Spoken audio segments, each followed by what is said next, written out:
संभाजी महाराजांना केवळ अयोग्य नाही तर दृष्ट प्रवृत्तीचा नेता किंवा दृष्ट प्रवृत्तीचा व्यक्ती म्हणून सुद्धा संभाजी महाराजांना विदा सावरकर उल्लेख करतात.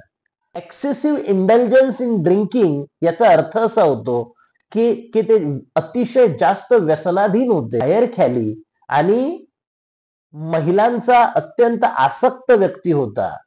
आणि या स्तरावरची बदनामी संभाजी महाराजांची विनायक दामोदर सावरकरांनी केली.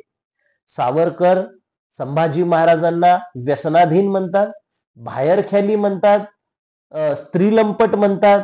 आणि हे सगळं म्हणत असताना त्यांना कोणत्याही पद्धतीची या महाराष्ट्रातल्या स्वराज्यावर प्रेम करणं, जनतेच्या मनावर आपण काय काय वेदना होत असतील याचा कोणताही विचार न करता सावरकर या सर्व संभाजी महाराजांच्या बदनामीची मांडणी करतात.